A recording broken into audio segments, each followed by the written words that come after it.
इस क्लास में हम बात करने वाले हैं मोड के बारे में। स्टैटिस्टिक्स चैप्टर 14 क्लास 10 का ये एक टॉपिक है।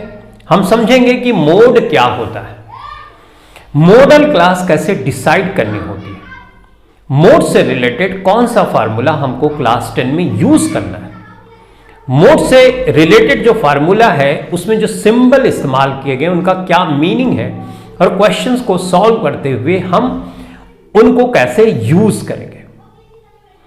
लास्ट में क्लास के मैं बात करूंगा उन टॉपिक्स के बारे में जिसमें स्टूडेंट्स को कंफ्यूजन होता है, जैसे अनइक्वल क्लास इंटरवल हो तो, अगर कंटिन्यूअस क्लास इंटरवल ना हो तो क्या होगा, मोड का फार्मूला ऐसा है तो क्यों है, और अगर मॉडल क्लास है वो लास्ट में डेटा के आती है तो क्या करेंगे, मॉडल क्लास अगर शुरू में डेटा के आती है तो क्या करेंगे। तो इन सारे क्वेश्चंस का आंसर हम करने वाले हैं। तो let us first understand what is meaning of mode. Mode का मतलब है गिवन डेटा में ऐसी वैल्यू जो सबसे ज्यादा बार रिपीट होती है, यानी मोस्ट फ्रीक्वेंटली यूज्ड वैल्यू, या हम ऐसे कह सकते हैं कि गिवन डेटा में जिस वैल्यू की फ्रीक्वेंसी सबसे ज्यादा होगी तो वो वैल्यू ही मोड होती है। आई रिपीट, गिवन डेटा में जिस वैल्यू की फ्रीक्वेंसी सबसे ज्यादा होगी तो वो वैल्यू ही मोड होती है। एग्जाम्पल के थ्रू समझते हैं। मान लो ये 1 है, 2 है, 2 है, 2 है, 2 है, यहां पे 3 है और यहां पे 6 है। अब फ्रीक्वेंसी 1 की यहां पे क्या है, सिर्फ 1 है, एक ही बार आ रहा है तो इसकी फ्रीक्वेंसी क्या होगी 1। लेकिन 2 कितनी बार आ रहा है 4 टाइम्स, तो इसकी फ्रीक्वेंसी 4 हुई, और इसकी फ्रीक्वेंसी कितनी हुई 1, और इसकी फ्रीक्वेंसी 1। तो सबसे ज्यादा फ्रीक्वेंसी 2 की है, तो 2 एक ऐसी वैल्यू है जो इस गिवन डेटा की मोड है। समझ में बात। ऐसा भी पॉसिबल है कि 1 हो, 1 हो, 2 हो, 2 हो, 3 हो और 9 हो। अब यहां पे इसकी फ्रीक्वेंसी 2 है, इसकी फ्रीक्वेंसी 2 है, इसकी फ्रीक्वेंसी 1 है और इसकी फ्रीक्वेंसी 1 है। यहां पे दो वैल्यूज ऐसी हैं 1 और 2 जिसकी फ्रीक्वेंसी सेम है, तो अब इसमें मोड कौन सी वैल्यू होगी 1 या 2। तो ऐसी सिचुएशन को हम बोलते हैं बाई मॉडल। ऐसा भी पॉसिबल है कि 3 वैल्यूज ऐसी हों जिनकी फ्रीक्वेंसी इक्वल हो, तो उसको हम ट्राई मॉडल बोलते हैं। उससे ज्यादा भी हो सकती है, यानी मल्टी मॉडल भी हो सकती है। ऐसा भी पॉसिबल है कोई मोड हो ही ना, राइट। तो हमारे जो सिलेबस में है वो बाई मॉडल, ट्राई मॉडल ये सब नहीं है। सिर्फ हमको एक ऐसा डेटा दिया जाएगा जिसमें फ्रीक्वेंसी एक की ज्यादा रहेगी ही रहेगी, तो हमको तुरंत ही पता चल जाएगा, तो हमको ज्यादा टेंशन लेने की जरूरत नहीं है। एनीवेज, अब एक दूसरा एग्जांपल लेते हैं और समझते हैं कि मोड क्या है। देखो, मान लो ये मार्क्स है 10 मार्क्स, 20 मार्क्स, 30 मार्क्स, और यहां पे नंबर ऑफ स्टूडेंट्स है।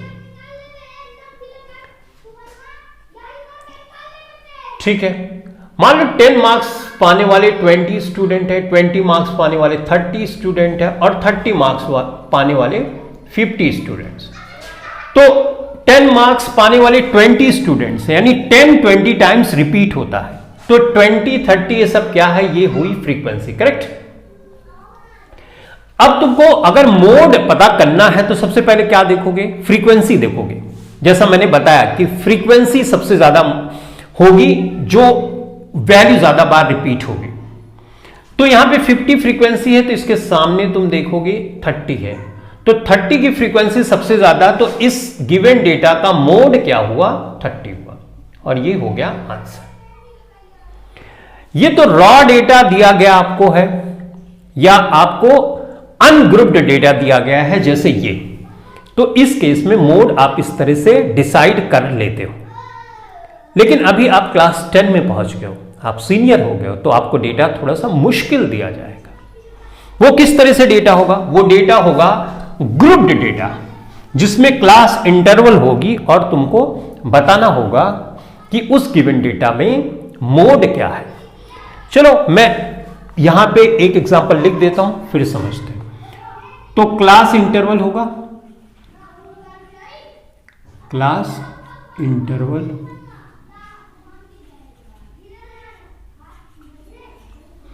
मान लो ये मार्क्स है स्टूडेंट्स के 10 से 20, 20 to 30, 30 to 40 और यहां पे नंबर ऑफ स्टूडेंट्स हैं।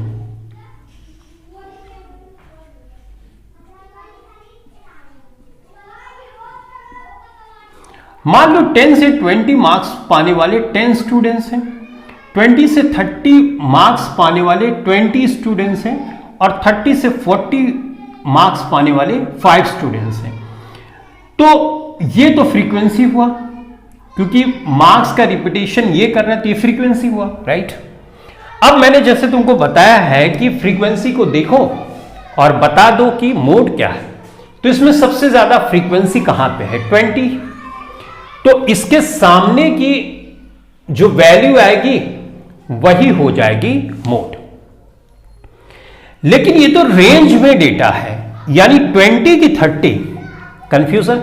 अब 21, 22, 23, 24, 25, 26 ये सब तो इसी 20 to 30 के बीच में ही आता है। तो कौन सी वैल्यू अब मैं डिसाइड करूं मोड के लिए? It means it is not possible to determine mode by looking at the frequencies, isn't it? हमने फ्रीक्वेंसी के जरिए से ये तो डिसाइड कर दिया कि वैल्यूज यहीं पे ही है और ये सही भी है। ये बात ध्यान में रखना कि जब एक बार फ्रीक्वेंसी तुमने देख ली तो मोड की वैल्यू 20 to 30 के बीच में ही आने वाली है। अगर तुम्हारे आंसर में 35, 36 यहां या पीछे 15, 17 इस तरह से आ रही, इसके बीच में वैल्यूज नहीं आ रही, इसका मतलब तुम्हारा आंसर गलत हो रहा है। तो इतना तो आइडिया हो गया, मोड यहीं पे है, लेकिन उसकी वैल्यू क्या है ये हमको पता नहीं चल पा रही। तो ऐसी सिचुएशन को हैंडल करने के लिए हमको एक फार्मूला दिया गया, उस फार्मूले को लगाएंगे और हम पता कर लेंगे।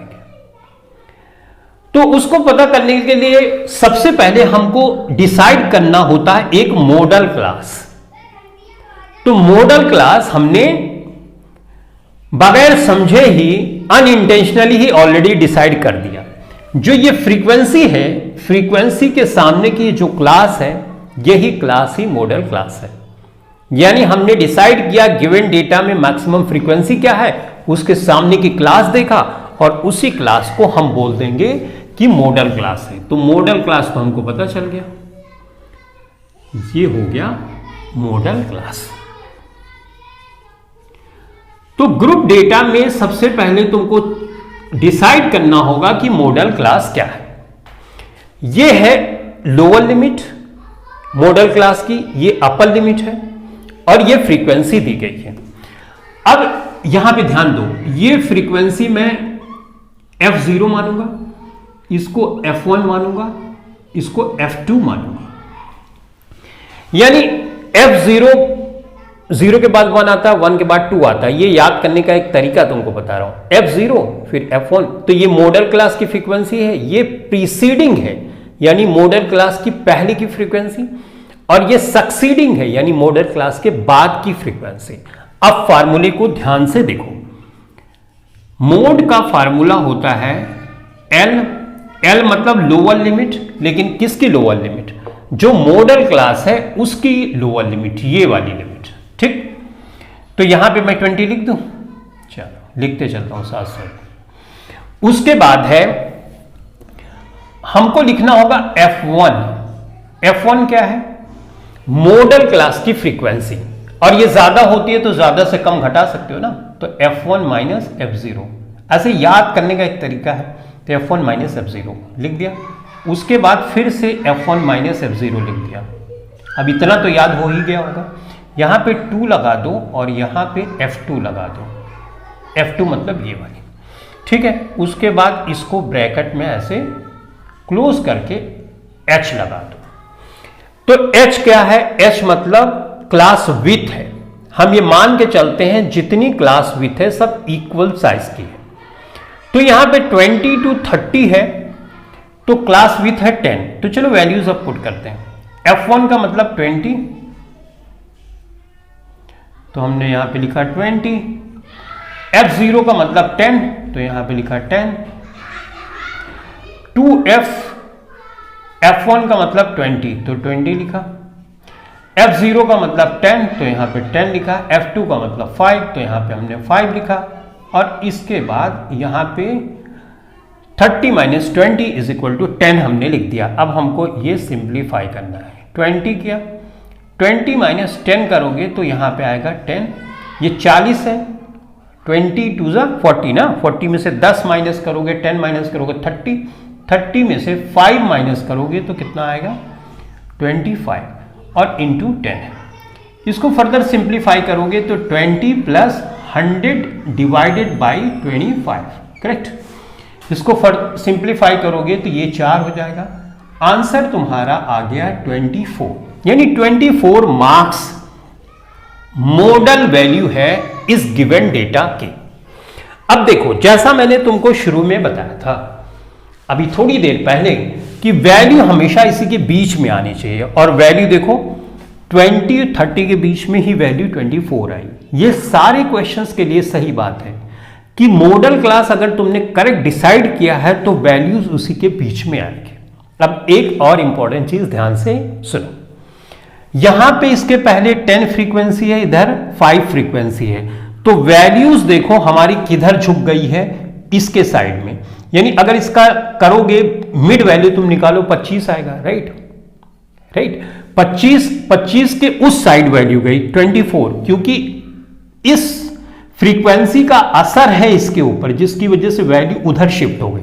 अगर 10 इधर होता ना तो ये वैल्यू 25 के इस साइड में आ जाती।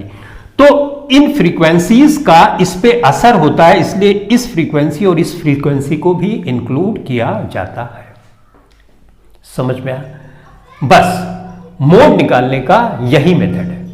अब क्वेश्चन ये होता है कि मोड क्यों निकाला जाता है? ये मेजर ऑफ सेंट्रल टेंडेंसी में आता है।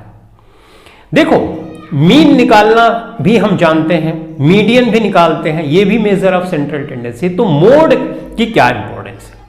जैसे आप किसी शॉप में जाते हो, उस शॉपकीपर के पास 1 साल का डेटा है, तो 1 साल में उसने ऑब्जर्व किया कि 9 नंबर का शूज ज्यादा बिकता है, तो इसका मतलब मोड क्या हुआ? 9 हुआ, राइट। तो 9 नंबर का शूज बार बार रिपीटेशन ज्यादा हो रहा है, शूज और भी बिक रहे हैं, सबसे ज्यादा रिपीटेशन, तो ऐसा भी वो कर सकता है कि 9 नंबर के शूज ज्यादा रखे, राइट। तो बिजनेस में बेनिफिट होगा। नहीं तो कस्टमर आएंगे उसके पास 9 नंबर के शूज ही नहीं रहेंगे, क्योंकि उसको मोड ही नहीं पता, राइट। तो मोड का यहां पे इंपॉर्टेंस होता है कि कोई चीज फ्रीक्वेंट। जैसे एक टीचर एक टेस्ट कंडक्ट करता है, वो देखता है, ऑब्जर्व करता है कि बच्चे सारे के सारे पास हैं, अब हमको लगेगा डेटा एकदम सही है, लेकिन अब उस टीचर को इंप्रूव कराना है किसी पर्टिकुलर क्वेश्चन पे। वो देखता है क्वेश्चन नंबर 5 ऐसा क्वेश्चन है जिसमें 45 बच्चे नहीं कर पाए उसको, तो मोड जो है उसको पता चल गया कि ये क्वेश्चन नंबर ऐसा है जिसमें उसको ज्यादा फोकस करने की जरूरत है, क्वेश्चन नंबर 5, राइट। तो इस तरह से मोड का इस्तेमाल किया जाता है। अब जो कंफ्यूजन है उस पर हम डिस्कशन करते हैं। बच्चे बोलते हैं कि अगर ये कंटिन्यूअस क्लास इंटरवल ना हो तो, अगर कंटिन्यूअस क्लास इंटरवल नहीं होगी तो ये फार्मूला सही से वर्क नहीं करेगा, क्योंकि कंटिन्यूअस क्लास इंटरवल होगा तभी तो F0 आएगा, नहीं तो इसके बीच में गैप नहीं हो जाएगा। तो ये जब डेरिवेशन की जाती है तो उस दौरान इस चीज को आप बेहतर ढंग से समझ पाते, लेकिन इतना समझो कि कंटिन्यूअस होना इसलिए जरूरी है क्योंकि इस क्लास इंटरवल और इस क्लास इंटरवल की जो फ्रीक्वेंसी है उसका भी असर बीच वाले पे होता है, पहली चीज। दूसरी चीज बोलते हैं अगर मॉडल क्लास किसी क्वेश्चन में ये हो जाए, फ्रीक्वेंसी ज्यादा हो जाए तो ये हो जाएगी, तो उस केस में F0 क्या होगा? क्योंकि F1 ये बन जाएगी, तो F0 क्या होगा? 0 होगा। वहां पे कुछ नहीं होगा। अगर यहां पे आ जाए तो मॉडल क्लास हमने ये चूज कर ली, फ्रीक्वेंसी यहां पे ज्यादा 20 इधर शिफ्ट हो गया, तो उस केस में F2 कहां जाएगा? F2 की जगह आप 0 रख दोगे, तब भी तो वैल्यू आ जाएगी, राइट। तो ये तुम्हारे कुछ, अच्छा अगर अनइक्वल क्लास इंटरवल हो तो, अनइक्वल क्लास इंटरवल हो तो इक्वल बना लो, पहला तो ये मेथड। और अगर इक्वल नहीं बना रहे हो तो उसके लिए एक फार्मूला होता है जो आपके सिलेबस में नहीं है। तो आपको जो डेटा दिया जाएगा वो कंटिन्यूअस होगा और क्लास साइज सब में सेम होगी, तो इतना कुछ कंफ्यूज होने की जरूरत नहीं है। आई होप बहुत अच्छे ढंग से आपको समझ में आ गया होगा कि मोड क्या है और मोड का क्या एप्लीकेशन है, कहां पे इस्तेमाल किया जाता है, और क्लास 10 में हम मोड को कैलकुलेट करेंगे तो फार्मूले को कैसे इस्तेमाल करने वाले हैं। तो thanks for watching this video, thank you very much.